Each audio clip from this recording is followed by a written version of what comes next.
កម្លាំងទាហានថៃបានប្រើកំភ្លើងប្រភេទ OPD បាញ់ប្រហារមកលើប្រជាពលរដ្ឋកម្ពុជាដែលកំពុងតែស្នាក់នៅក្នុងជម្រកតង់កាស៊ូក្នុងដែនដីអធិបតេយ្យរបស់កម្ពុជាស្ថិតនៅក្នុងភូមិព្រៃច័ន្ទឃុំអូ3ជាន់ស្រុកអូជ្រៅខេត្តបន្ទាយមានជ័យដែលការបាញ់ប្រហារនេះបណ្ដាលឲ្យប្រជាពលរដ្ឋខ្មែរម្នាក់បានស្លាប់និងរងរបួសចំនួន3នាក់នេះបើយោងតាមការបញ្ជាក់របស់អ្នកនាំពាក្យរដ្ឋាភិបាលខេត្តបន្ទាយមានជ័យនៅព្រលប់ថ្ងៃទី12ខែវិច្ឆិកានេះអ្នកនាំពាក្យរដ្ឋាភិបាលខេត្តបន្ទាយមានជ័យបានឲ្យដឹងថា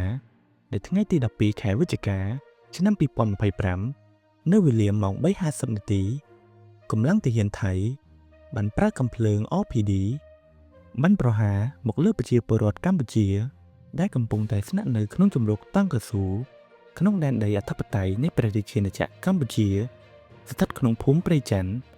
ឃុំអូ3ជាន់ស្រុកអូជ្រៅខេត្តបន្ទាយមានជ័យ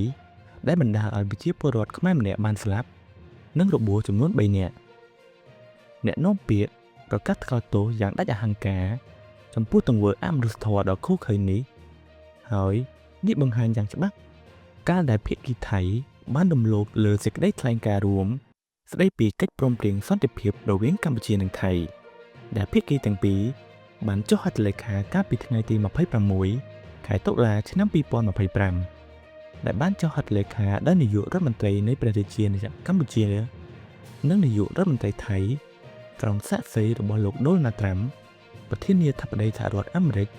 និងលោកអាល់វ៉ាស៊ីប្រាហ៊ីមនាយករដ្ឋមន្ត្រីម៉ាឡេស៊ីនិងជាប្រធានអាស៊ាន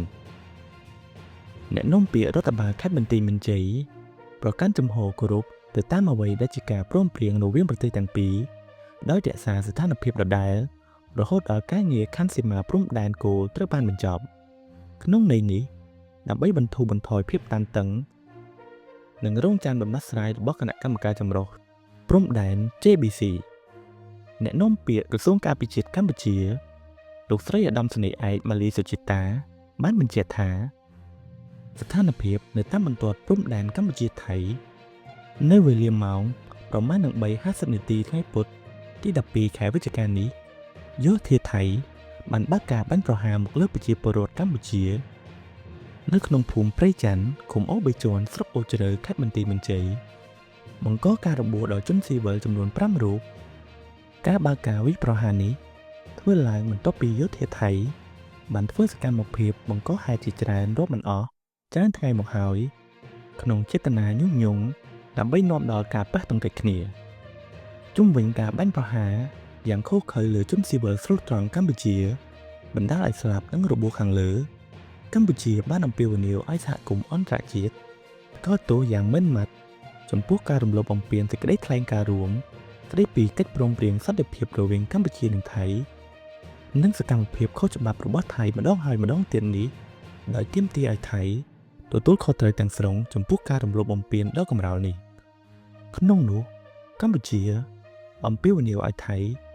បញ្ឈប់រាល់អរិភាពជាបន្ទាន់ដែលគំរាមកំហែងដល់សន្តិភាពនិងស្ថិរភាពនៅក្នុងតំបន់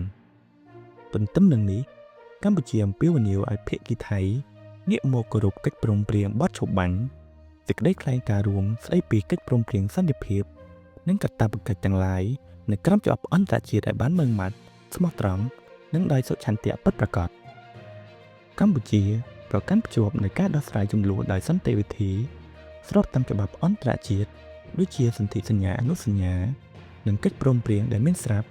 ហើយប្រឆាំងនឹងការគំរាមឬការប្រើប្រាស់កម្លាំងសម្ដៅស្វែងរកដំណោះស្រាយមួយដែលយុត្តិធម៌ត្រឹមត្រូវយូរអង្វែងនិងស្របតាមច្បាប់អន្តរជាតិ